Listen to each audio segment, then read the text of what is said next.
Somehow news spread quickly. By lunchtime, Eastgate Street was solid with people. Businessmen, farmers, anyone who'd managed to squirrel a little money away, now desperate to get it out. By noon we were forced to turn away customers. No more funds. Nothing left at all. Young Mr. Dixon sent for old Mr. Dixon, but when we broke the news to him, I was sorry we had. I have never seen a man look so stricken. For a couple of hours we left him to see his oldest customers, but then I was sent in to fetch him. "Mr. Dixon says we can manage from now on, sir, if you'd like to go." Then I took his arm as he rose to his feet. "I've had grown men crying in here this afternoon," he said, patting my hand. "One cannot help but think of our dear Mr. Brassey and wish him well." Then, as he took his hat, he turned slightly to look at me. "You're a good man, Crawford." And as I helped him into his carriage in Foregate Street, he lost his balance for a moment, and a thought came, unbidden and unwanted, into my head, that this might be the last time I'd see him.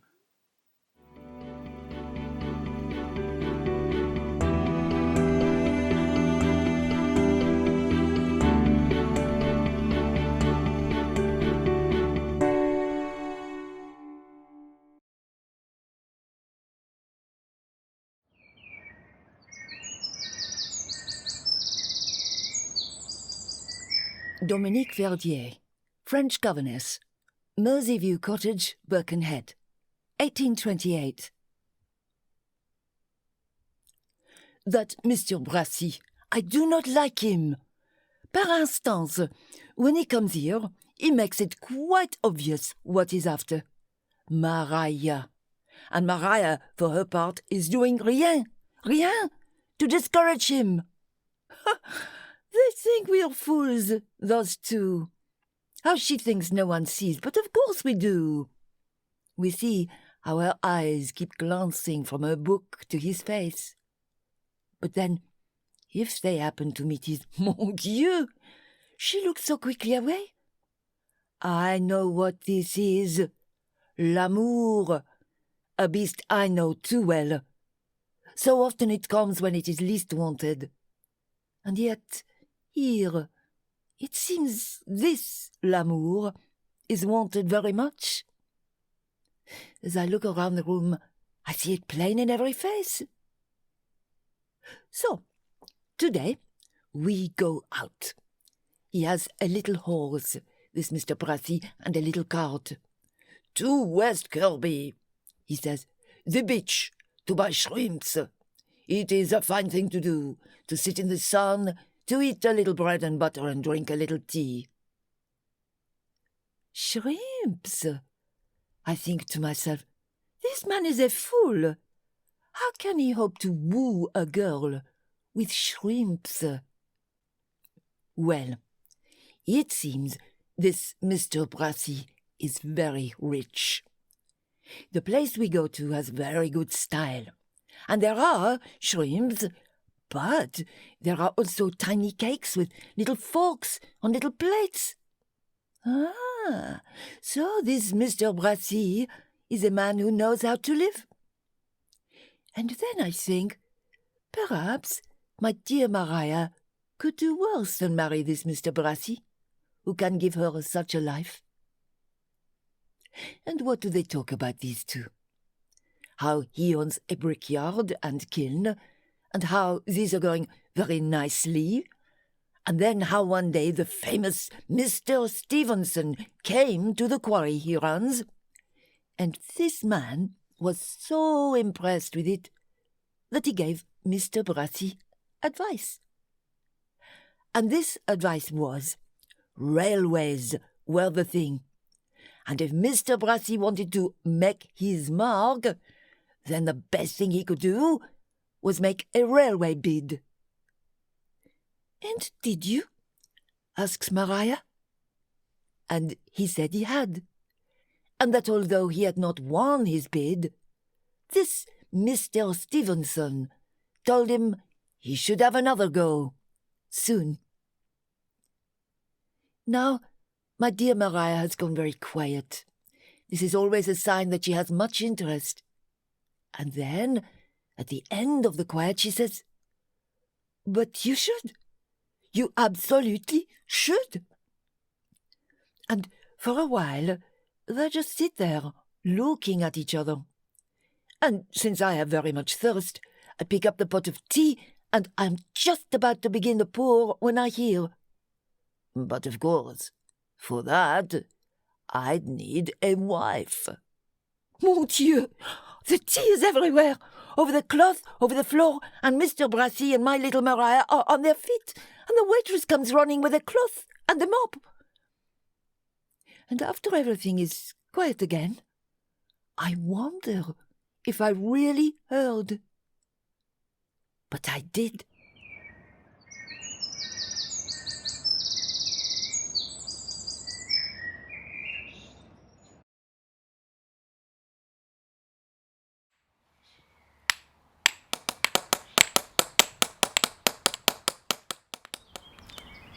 A single blow. That's all I need. How hard, how soft the conversation we have is louder than anything else. Stop for a minute, Nathaniel. I squint upwards. That new boss, Mr. Brassey. I want a word. I look at him, trying to work out what he said, because again, the rock is noisy in my head. You're from Mr. Price's way, aren't you? Near Wrexham? Nod. Come on, man. Tell me more than that. I've been here 2 years, like. And before that, an apprentice? Like you, sir, I hear. Can you read, Nathaniel? A little, I say. And I say just a little too. Come on, man. We're the same age, you and I. Both making our way in the world. Except that we're not the same, I think. Not the same at all. Otherwise, why am I the one taking orders and he be the one giving them? He stands for a moment, his hand on his chin. Hear the sound of the stubble rasping under his fingers. I need men to build a bridge in Penketh. Men that I know I can rely on to work hard, and of course I thought of you. So, what do you think? What I think is, it doesn't matter. If he says I must go, then I must go. That is the way of the world. And, what would you like me to do there, sir? What do you think? I want you to take the rock and perform your magic on it. I want blocks to be perfect squares, bricks lined up. I want people to come and see it years from now, long after we're dead and gone, and to know it was done well. It would take a few months, mind, and we'd all have to move out there. Would you mind that? I think about it for a while. I think about my little room in Staunton, where my every movement is watched. I think about my Sundays off in Birkenhead, in its courts, shared middens. Not at all, sir. When do we start?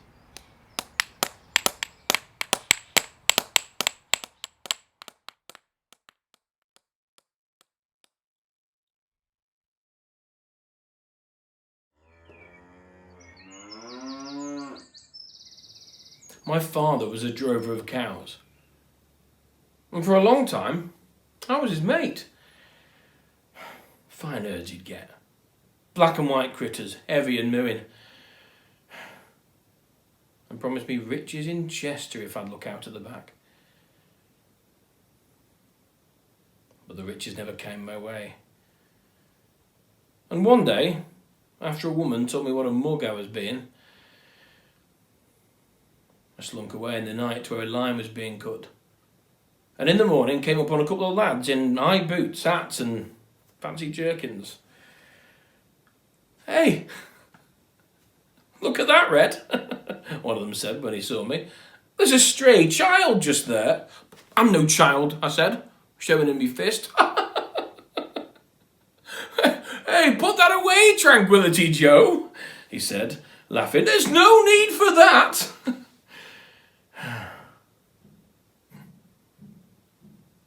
Tranquility Joe. From then on, that was my name. Red Whippet, Nobby Trent, and Tranquility Joe. 3 of us together on the tramp.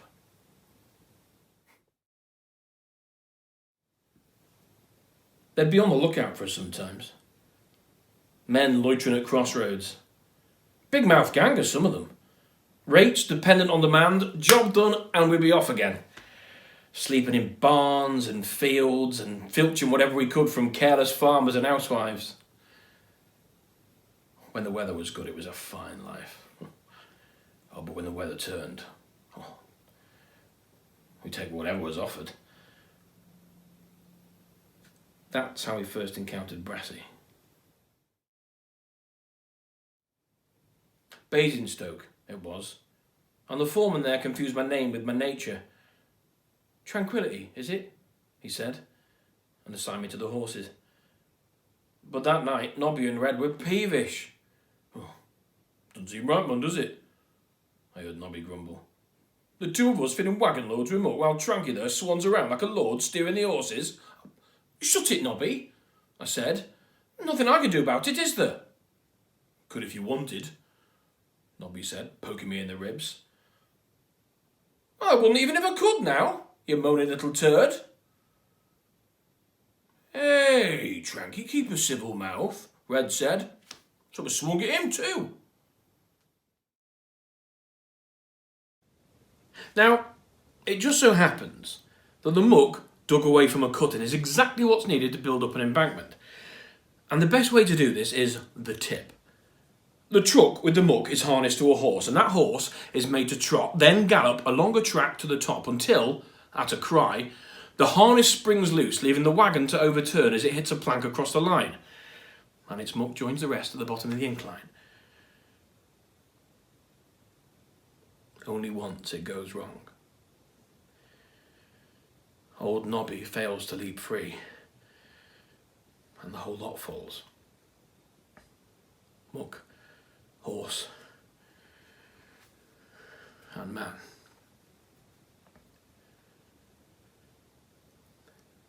Brassy saw to the doctor, the hospital, and the service, and the wake. And even though it was his work that caused old Nobby to die, we thank Brassy for all he did for us. Because we knew plenty of others that wouldn't.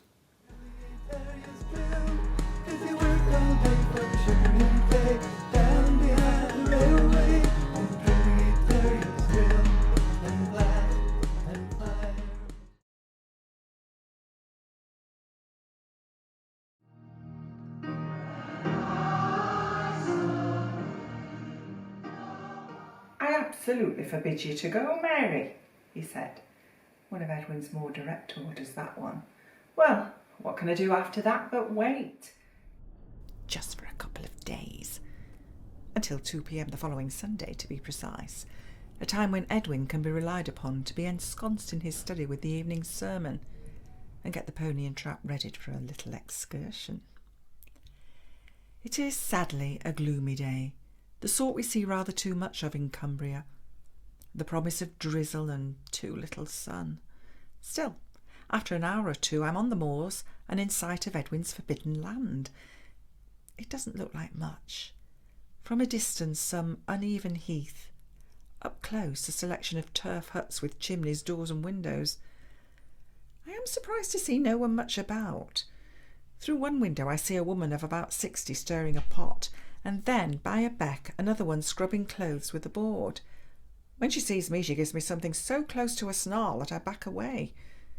There's a whiff of dirty clothing or something worse when the wind blows towards me, which makes me wonder about the privies. By now I've attracted a few whippet-like dogs, the sort that poachers prefer, and sure enough, hanging just within the doorways, I can just see a couple of rabbit corpses, their hind legs tied together with string. Then I notice a few other things. A rudimentary path picked out with pebbles, and then a small hut with Rose Cottage daubed inexpertly on the door. "The officer's house, that be," says a voice behind me. It's the woman with the washboard. "And along there, t' boss is talking about landing us wi' a mission." "Mission?" she spits. "What hath the Lord gi'n us then, I'd like to know? Nowt but misery and bad fortune, that's what. Next time I sees that Mr. Brassey, I'll tell him just where he can stick his mission." She steps closer and grins. "And that'll be where the sun don't shine, if thou gets my meaning." Thomas Brassey. I stop and look at her so intently it is her turn to back away. It must be the same one. I'd heard he'd gone into railways. Difficult to believe, really, for a boy from Burton. Nothing much ever happened there. Birth, marriage, death, that's it, really. We knew them from the church at Aldford. Thomas and I had played there ever since I could remember. Quiet most of the time, but always with a little devilment about him, like his mother. I suppose that's why I liked him. Dear Lord, how I adored him. Daring each other to go just that little bit further until we'd ended up holding hands on one of the flat tombstones, side by side, like the tomb we'd seen in St. Mary's, the Lord and his Lady forever at rest. Perhaps someone saw us, or perhaps it was just a coincidence that he was whisked off to school in Chester just then. But for weeks I was sick with crying. Then one day I took a trip to Chester with my father and glimpsed him going into a school opposite St. John's, and for full 3 hours I loitered outside in the hope of arranging a tryst in the graveyard opposite. It didn't happen. Even now I dream of it.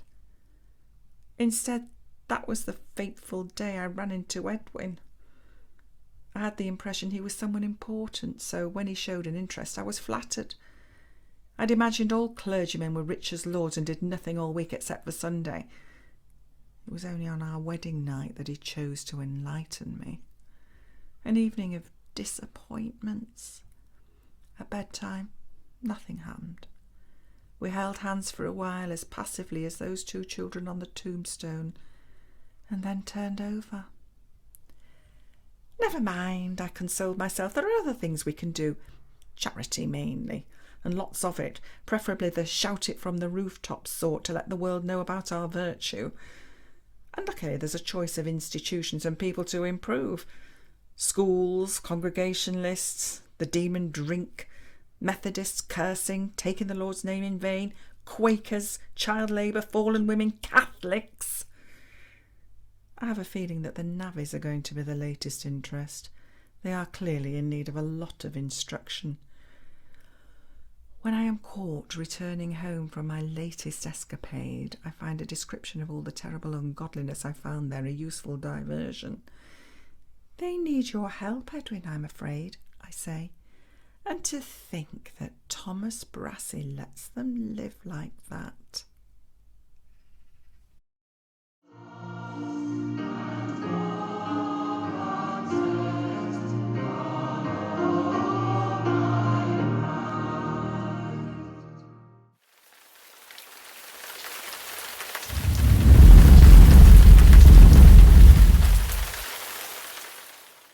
The Barrington Viaduct, a thing of beauty, gracefully arcing across the valley. People came from miles away just to look at it. 100 feet high, 27 arches, and all those bricks. And it was those bricks that had fallen, one and then the next, until with a roar that had shaken the whole valley, the entire structure collapsed, except, of course, the piers. Strangely, it was the silence I remember the most.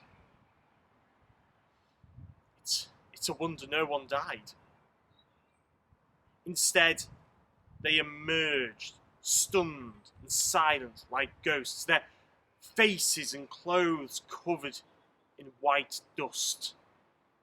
Umberto, he has an ear for these things.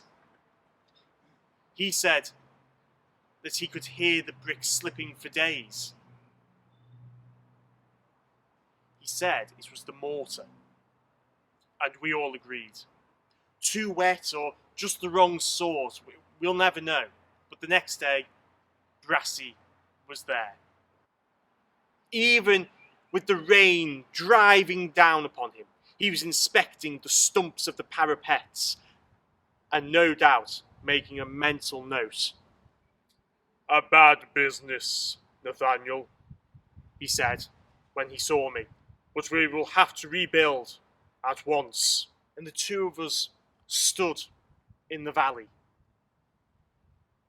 with all the rubble around us, all that labour, and the thought of doing it all over again. But if Thomas Brassey has been contracted to make a railroad, then he is good as his word.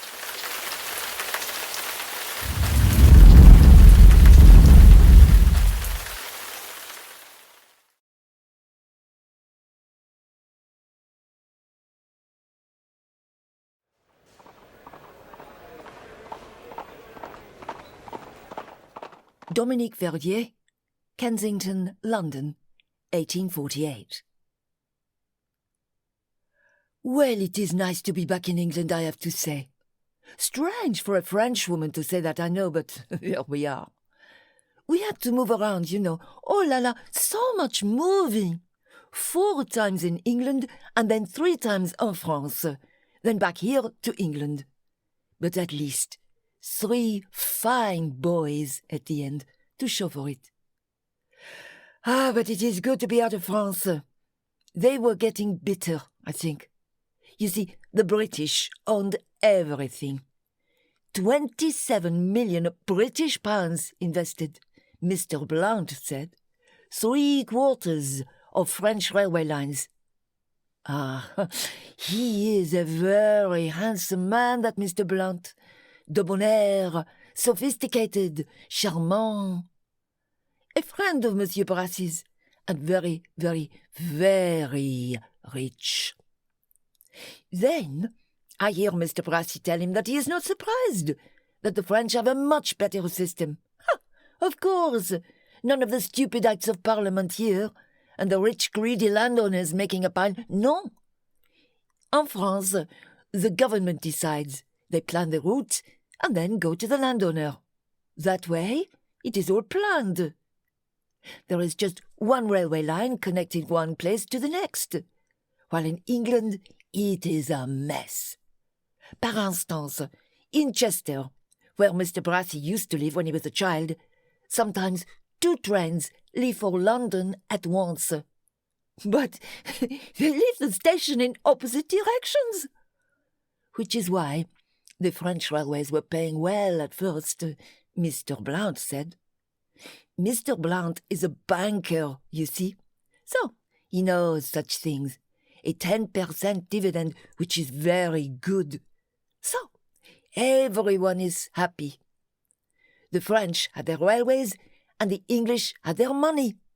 And everyone was offering new work to Mr. Brassey because it was going so well.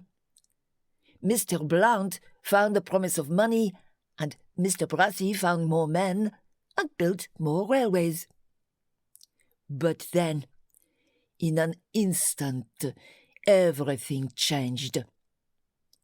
One of the railways Mr. Brassey was making in Britain failed to make money. Then another one. It was because of these acts, you see, greedy landlords charging too much money. Then there were rumours. Rumours are very bad in banking, says Mr. Blount. Investors, he says, are like sheep, nervous. The slightest worry, and they all running in the same direction without knowing why. Then, worse than this, France had yet another revolution, and Mr. Blount's good friend, King Louis Philippe, had to go. And so, then did we. Maria, the children, the servants, and me. At first, I thought it was going to be very bad, but it wasn't. It was just another move, and we were used to that. So, here we are, 516 Lowndes Square in Chelsea. It is a very fine place. One of our neighbours is the Queen, no less, in her Buckingham Palace. My countrymen are so fickle. 1 minute they're all for one king, the next minute that same king is out, and there's another to take his place. But King Louis Philippe was wise.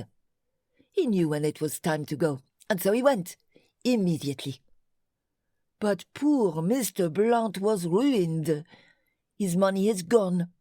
And if Mr. Blount has no money, that means Mr. Brassey has no money either. What can he do? What he always does, I suppose. Carry on. And look for other opportunities. Anywhere. Anywhere at all.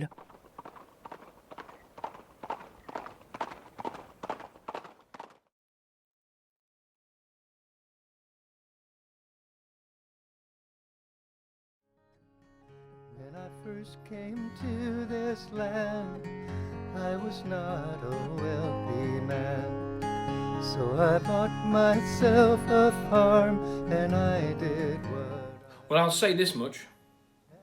The pay is good. Almost half as much again compared with home.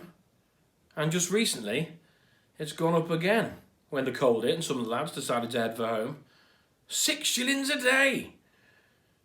And today, more again, as even that's proved not to stem the flow. 7 and 6! Oh, hell's teeth! An absolute fortune! And of course, a little more still for us gangers. And it's just as cheap to live over here as it is in old England. Especially when there's so little to spend it on. The reason is that labour is short. It's always the same in these godforsaken places. Settlers too busy with their farms. And on top of that, there's been a boom in wheat thanks to the war with Russia, so Mr. Brassey has had to resort to bringing his own men again. 3,000 of us! All paid Canadian standard rate.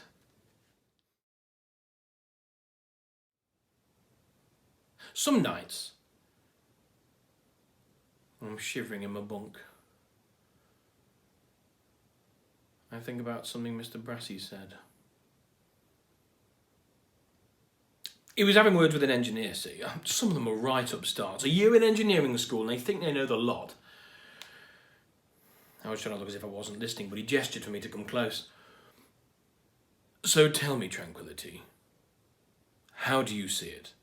If we continue ploughing through this bluff, we'll have to add supports, yes or no?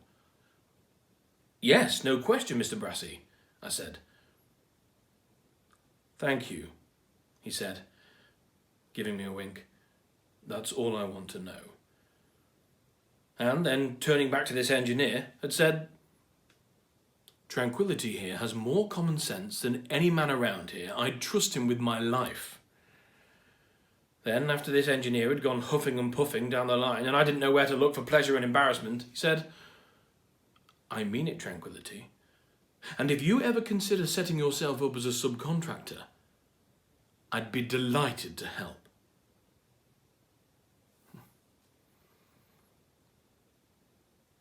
So now I do think of it.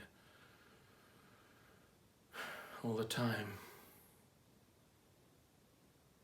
But there's still another winter to get through, when we'll be back on the track in the cold. Sometimes it's been 50 below, and when the winds turn to blow upstream, we've just had to stop.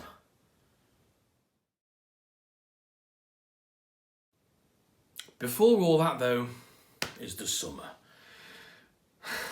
And with all this warm weather, The boys seem out of sorts. Some of them are still in bed. I'm beginning to suspect from their groans that some of last night's beer might be off. But when I reach town, that seems quiet as well. What is it? I ask a man who's walking too quickly past me. Is there something wrong? Then he says a word in French, which I think I don't understand, but then I realise it's the same in English too.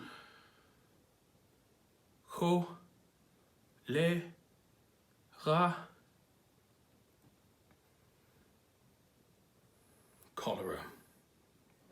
And I called my farm, muscle in my arm, and I called my shack, break on my back. But the land was sweet and good, and I did what I could.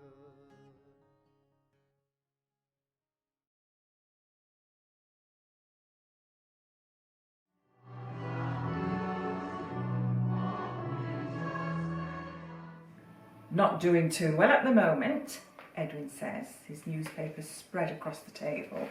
You're Mr. Brassey. He's not my Mr. Brassey, I tell him. Looks to me like he's in deep water, he says cheerfully. Something to do with that railway he's building across Canada. Tutting. He knows I hate that. Word is his capital's exhausted. He's trying to get the Canadian government to bail him out. It looks like the idiots are going to do it. He cranes over to read a little more. Have to, I suppose. No point in having a half-built railway line. Falls silent then, reading the rest with an expression of satisfied amusement. Oh, he's going over there, it says here. There's going to be a bit of a fuss, apparently. Edwin's right about the fuss. Special trains from New York, feasts and festivities at every stop. Even in Canada there's a fine display, like royalty, someone says. I shut my eyes and imagine being there alongside him. Oh, if only I'd loitered outside that school a little longer. Maybe then Thomas Brassey would have caught a glimpse of me and we could have had that tryst in St. John's churchyard. Then my life would have been entirely different. When I say different, I mean better. Since that hour on the moor, I've discovered that Thomas Brassey is actually close to a saint. He pays fairly and very well. And at every camp, he makes sure there's a library and a minister. He's even been known to build a church and a school. And he pays all the hospital and funeral bills. Or rather disappointing as far as Edwin's concerned. And then there was that business in the Crimea. Even Edwin had to admit to being impressed at that. Somehow or other by we I mean the British, had been sucked into a war with Russia. I'm not sure how. Something to do with Turkey.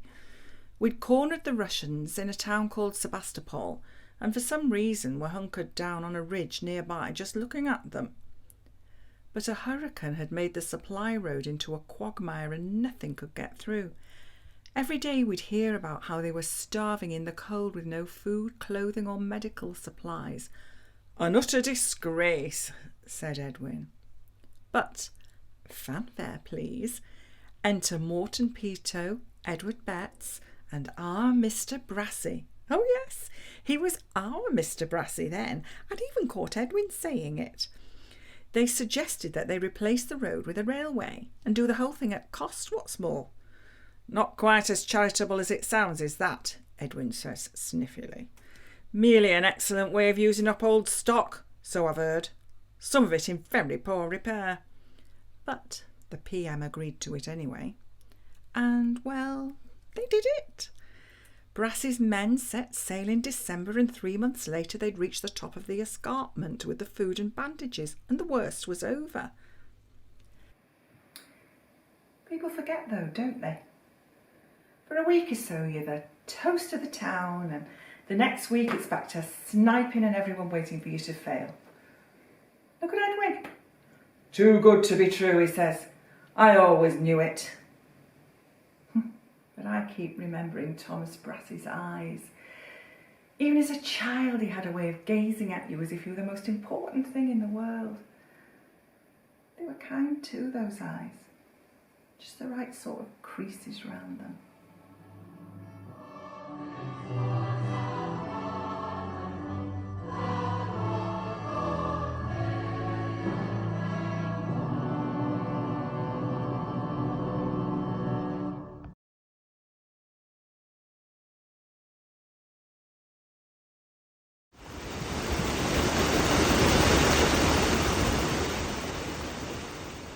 As soon as we come into Montreal, we hear of this plague in the Irish 10 years ago.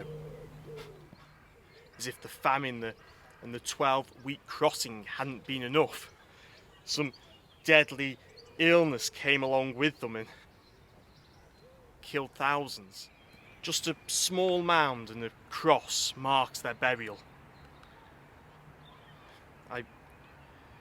I try not to look at it as I pass it each day,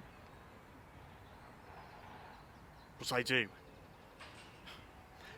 And sometimes I think it's the same plague that comes back every year. Last year, for instance, all work was stopped. What a strange climate it is. Cold enough to freeze your hand to the spade in the winter, but hot enough to burn it in the summer. As if it was two different places, two different rivers. Summer, and the St. Lawrence River is fast flowing wide and deep. By autumn, 20-foot high ice packs float by. December, it is quiet. The two shores are connected by a solid white mass. Spring, it breaks with the thunderous crashes, and it returns to its busy summer state once again. This is the river we are attempting to bridge. When we finish, it will be the longest bridge in the world. That genius, Stevenson, designed it. An extension of the tubular design as seen in Anglesey. We start with the caissons, strange high ring-shaped boats, reinforced in case of collision. It takes 4 days to position these midstream at the sites of the piers. Another day or two to fasten them down to the riverbed with pilings. Then these odd-shaped boats are scuttled and sheets of metal are fastened around their central cavities, and the water is pumped away until you can see the riverbed, which is sealed into place with puddle clay. The first time we do this, we have a party on the riverbed, and Mr. Brassey is over from England to propose the toasts, and while the mighty St. Lawrence is making the walls creak around us, he stands, raises his glass. Here's to America! Here's to the way they do things! So much energy, so many ideas! We stand for a moment, just looking at him. He seems oddly alien and exotic, but at the same time reminds us of home that we haven't seen in months. And it hits me in the stomach. His eyes move over our faces until they rest on me. Nathaniel! How good to see you again. How's it all going? For a few seconds, I can't speak. Umberto and the rest of the men are watching my face, waiting. It's hard work, sir, I tell him, and he's quiet. And I know I should stop. But having started, I somehow go on. The cold, the cholera, the fight for men. None of it's working. For a few moments, all is quiet, apart from the creaking of the caissons. I know, he says. I know. But it will get better, he says, trying to smile again. And it's gone. And I wish I hadn't spoken.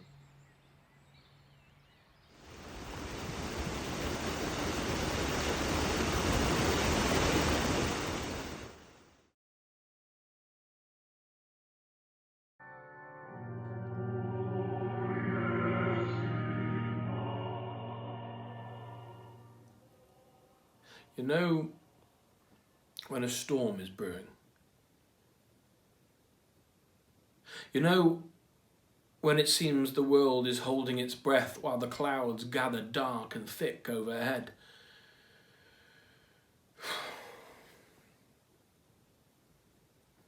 That's how it's felt all year.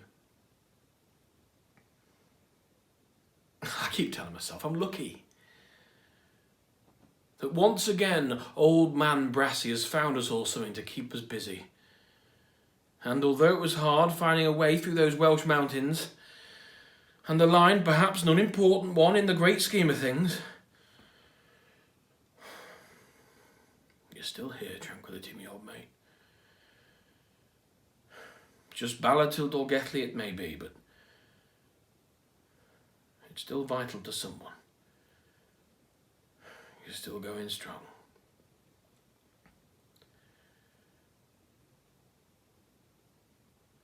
But I felt it.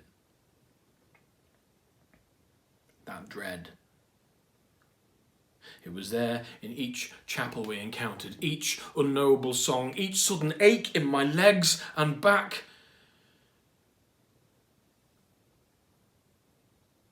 Something was coming. So it's a relief now. It's finally here.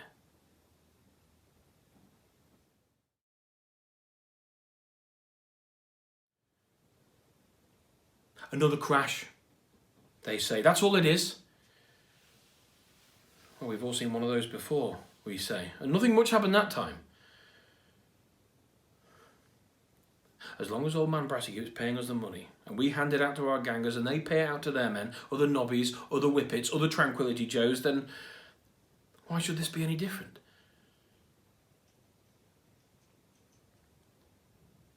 But this crash has a different silence following it. A longer one.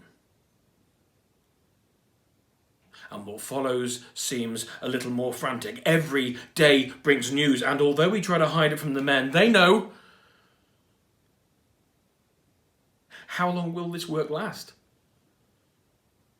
How long will they be paid?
"8 o'clock, and the crowd has gone. I breathe out slowly and look around me. The sun is setting at the end of Watergate Street, its weak light picking out the new building work round me. And there, in front of me, the Wardle and Dixon Bank. Not quite grand enough to compete with London's collection, perhaps, but close. The new building had been the realisation of old Mr. Wardle's ambitions. One to go with an extensive collection of good causes, the Mechanics' Institute, his almshouses, and the ragged schools. "Tell me, Samuel," he asked me one day, "why are those children not at school?" I'd been 20 years at Wardle and Dixon's by then, and made steady progress through the ranks to clerk. When I told him even the bluecoats wouldn't take children if they didn't have shoes, I could see he was interested. "So there is little chance for them," he muttered. And that was the start of an all-absorbing obsession that was to last him the rest of his days. Schools that would take the most poor and give them a trade. That is the most glorious thing about our age, Samuel. With ambition and a little help, it is possible to rise from gruel to dining with emperors, like Mr. Brassey. Hardly a day went past without a mention of Mr. Brassey by either Mr. Dixon. I found him first, William, or Mr. Wardle. But it was I who suggested we should agree to his loan. Mr. Wardle explained it to me once, the necessity for any ambitious businessman to take loans. Without it, things stultify. With it, they can invest in trade and new ventures, and the wealth of England grows. And this is how Mr. Brassey's business grows too.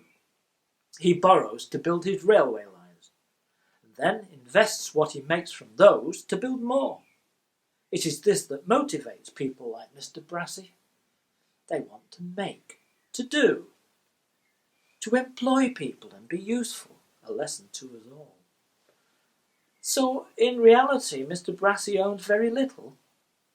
Less than you might think. What happens if he loses what he borrows? Oh, well, then he could borrow some more. But what if no one can lend it to him? Oh, there's always someone that can. There are bigger banks than us, Samuel. Glyn's, for instance, or Gurney and Overend. They always have enough for anyone, and are happier to take risks. And after the £1 million loss from the Canadian trunk, this is exactly what Mr. Brassey did. He sent out agents to the young and poor countries that wanted to count, and to the unstable countries desperate to make an impression. India, Spain, Argentina, Denmark, Brazil, and Australia. A few made profit, several broke even, many lost, sometimes heavily. But through all of it, Thomas Brassey seems unperturbed. But recently there have been rumours, the threat of war in Europe, a plunge in the price of Indian cotton, and then news that all was not well in Gurney and Overend. And today we have found that all of it is true. Sometimes even the safest bank fails, and with it the most reliable contractor, and then everything else comes crashing down around them, affecting everyone.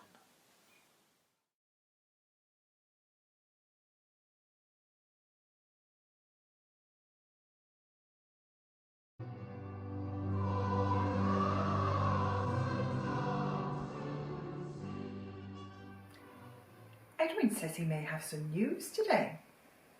What sort, I say? Very interested. Wait and find out, he says, and then disappears into his study where he's been spending so much time of late. This, of course, is a good thing because it has meant that I've been able to enjoy letters from home in relative peace. The talk in Alford is all about Thomas Brassey and how he's coping with this banking crash. One of my mother's friends knows someone who's friendly with one of the clerks at Glyn's who was actually there when Brassey came in with the begging bowl. The story is that Brassey was loaned £30,000 on the strength of some securities and advised to lay low, but managed to give away a third of it before he'd even left the building. But then another friend who knows the family very well says that he's digging deep, realising every asset and taking loans from friends just to keep going. I'm musing over this when Edwin skips in from his study brandishing the newspaper. Look, he says, long article here about Brassey's debts. Seems like they might have reached some crisis point. What on earth can he do, I ask him after I've read it. I doubt there's any way back for him after this. Man's pretty much sunk, I should think. With this, there's a tap on the door and the maid enters with a letter. Edwin pounces on it so hard the poor girl has trouble keeping hold of the plate. He reads it quickly, then looks up. Well, Mary, he says, you may congratulate me. What for? I say. You are speaking to the new archdeacon. What's that? I ask. something important. Only 1 or 2 down from the bishop, he says. And for once in his life, Edwin's grin fails to irritate me.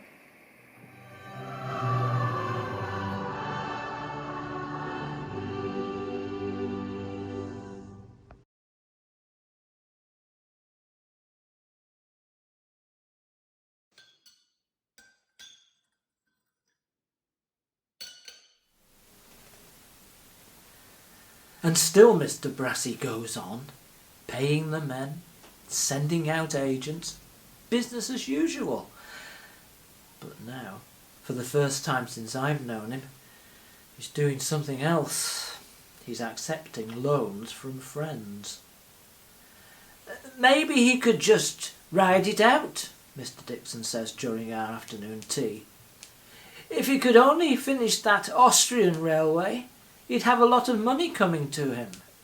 But from what I heard, there's a good few weeks' work left yet, and if the men don't get paid, they'll leave to attend to the harvest. He sups on his tea, and then he picks up the morning's paper. And then, of course, there's this. Such dreadful timing. Indeed. I believe the front line is in exactly this area.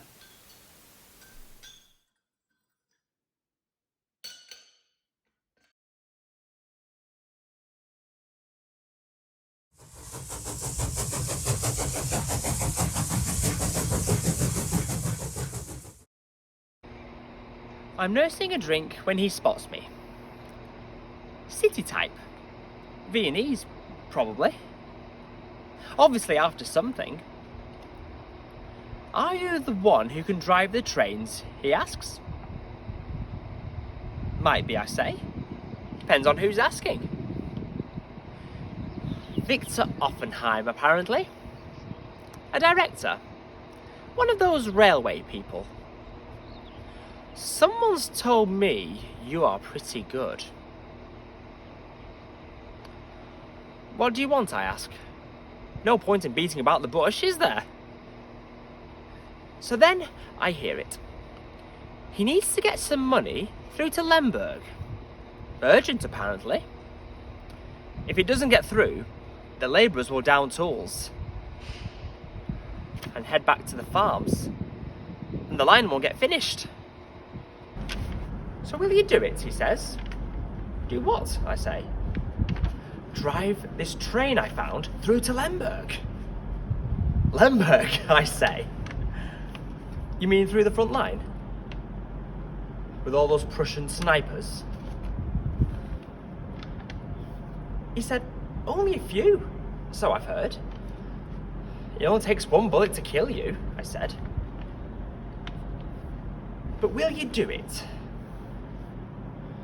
I shake my head. The man's an idiot.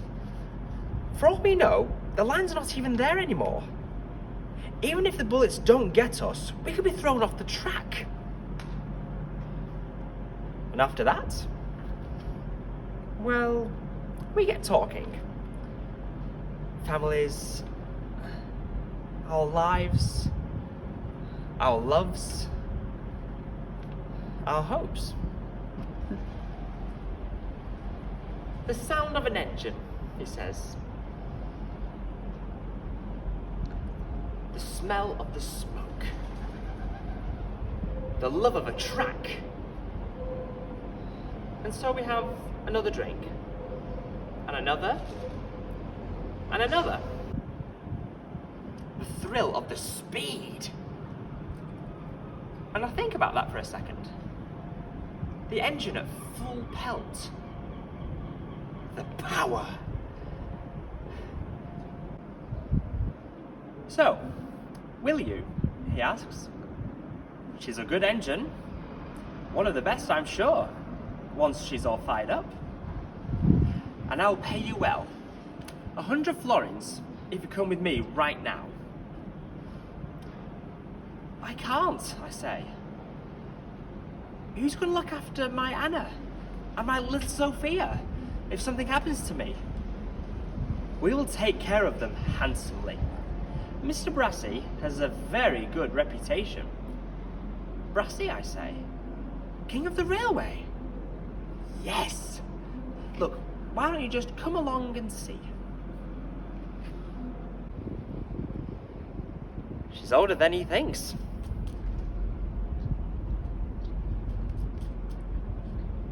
But she fires up well. Within a mile or so, we've raised enough steam to reach a fair old lick.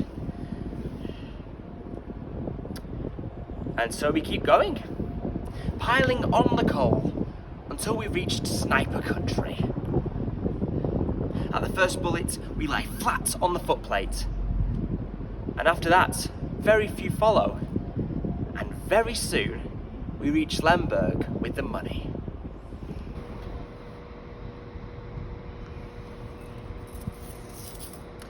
$100 shiny florins. But I heard that Mr. Brassy had got himself a medal. Who is this Mr. Brassy? The Emperor asked, for whom men will risk their lives. But he didn't ask who dodged the bullets that day.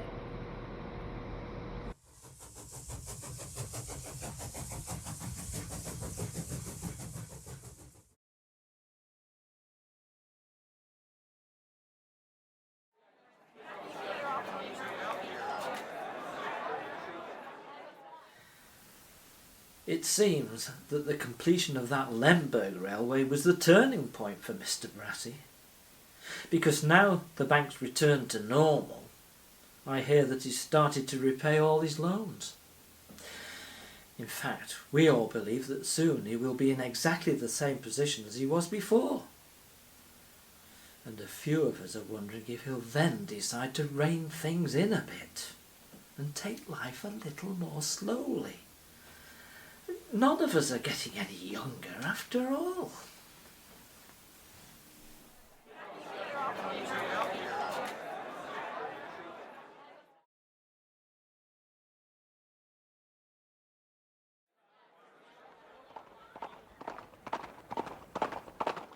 Dominique Verdier, London, 1868. Paris, Mr. Brassy says, pack a bag. Well, Maria is not keen. That business last year had been a nasty shock for us all. And anyway, little Mabel is due a visit. But I suppose this is no surprise. Mr. Brassy left all the care of the boys to Maria. So, no one could expect him to take much notice of a grandchild. I have some business here, and after that, we can have some time to ourselves, he says. Maria and I exchange a look. We both know what that will mean. Mr. Brassy's sightseeing, hours and hours around all the art galleries, and then, even worse, the buildings. And what does he do there? He just looks, and looks. That line, Maria, do you see it? No, I want to say. But of course, it is not my place. Cold, that's what it is. And my toes are like they are dead. Let us go. Please, let us go. Well, this time, at the end of it, he is sick. A bit of a cold, he says. But it sounds a bad cough to me. But do we stop and go home? No, we do not. Mr. Brassy has his schedule, and that schedule means we go on the night train to Cologne, and when we arrive at 4 o'clock in the morning, we have to do more sightseeing. By the end of it, Mr. Brassy is coughing and coughing, but still it goes on. The Alps first, to see a tunnel. Mr. Brassy is interested in this tunnel because it is using an invention he had paid for, which is like a hammer banging very fast, and he was going to use it himself until the Italians stole the contract. Oh, they are a bad lot, the Italians. All of them are criminals. So, we stand and look at this tunnel. And in fact, this tunnel is a very bad thing as far as Mr. Brassey is concerned, because he is building a railway on top. And once that tunnel was finished, who would want the railway? And so, we go and look at that railway too, even though it is not quite finished yet. Still, we get home in June, and he is still coughing very bad. So, Mrs. Brassey sulks until he agrees he will rest until he is better, which he does, and all is quiet until October, when he hears that his railway has finished. And then there is a row. I go to my room and shut the door. The railway is finished, and Mr. Brassey is insisting he go to the opening, even though his cough is still there. And so, off he goes, on his own. And the next thing we know, there is a telegram. Brassey, dangerously ill. Stop. Please, come at once. Stop. What a terrible journey this is. One train, then the next. And we're all fearing that we'll be too late. But when we get to Turin, we find out that he's moved on to Milan, and then to Venice. And there he is, sitting up writing in his silly little book, his face wet with sweat. The room, I have to say, is a little bit smelly. But Maria throws her arms around him, bursts into tears. As do we all. Stupid man.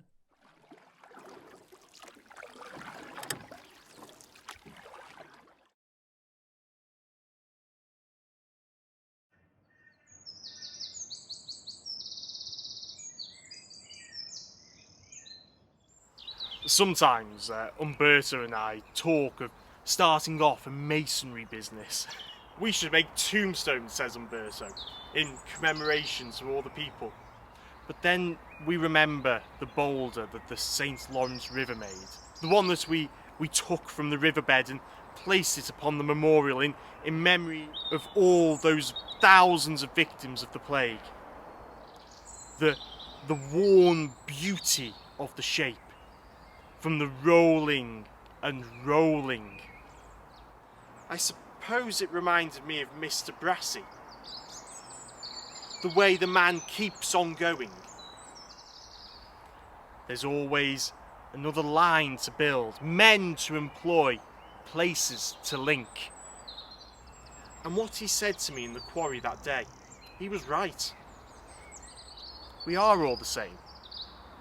We all have to keep on going, because the only alternative is to stop.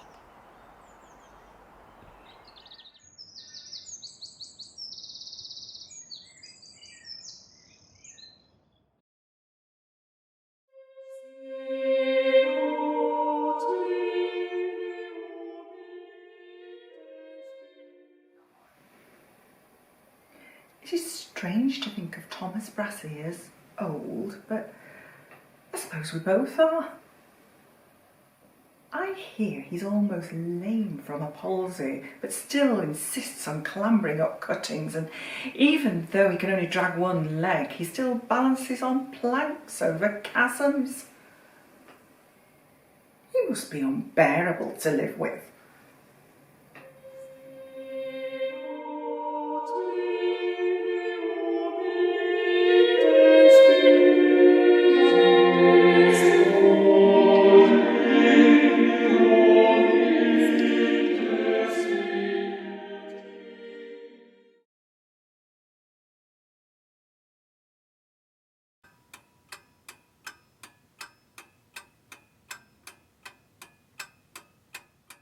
Moldavia, Peru, Delhi, Calcutta, Argentina, Austria, Prussia, Canada, Each time I hear about Mr. Brassey, he has a new contract. Some of us retire. But with each year, Mr. Brassey just seems to find new energy. But just last April and May, he went on one of his grand tours, visiting so many countries, I lost count. And now, another trip in October. Why, I keep asking myself. What drives him? Is it optimism? Or the fear of it all ending?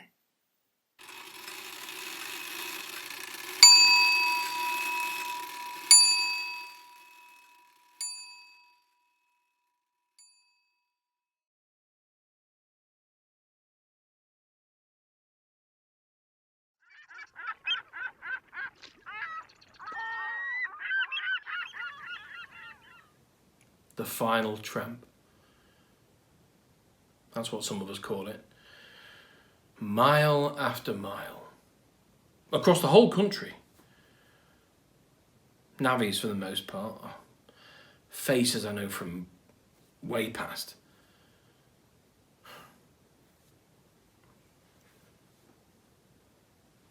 Each of us, cap in hand, now we've reached the door.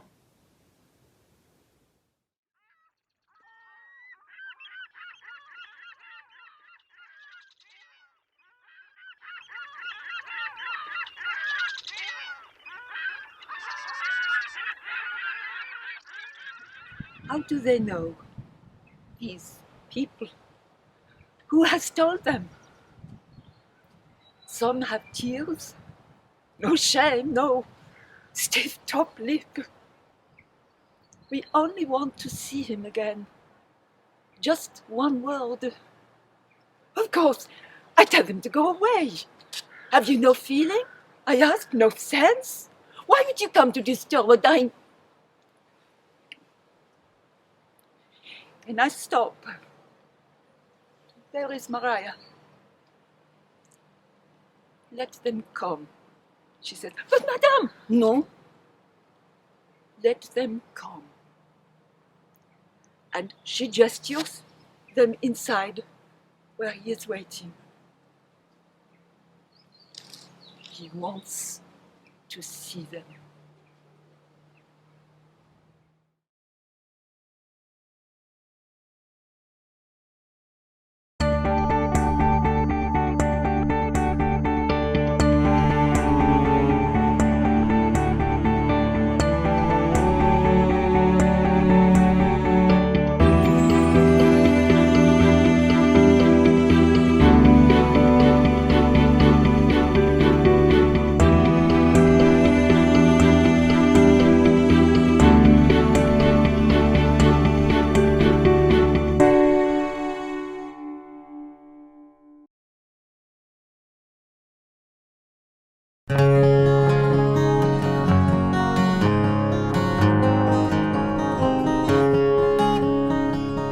When I first came to this land, I was not a wealthy man. So I bought myself a shack, and I did what I could. And I called my shack Recruitment. But the land was sweet and good, and I did what I could. When I first came to this land, I was not a wealthy man. So I bought myself a farm, and I did what I could. And I called my farm muscle in my arm. I called my shack brick on my back.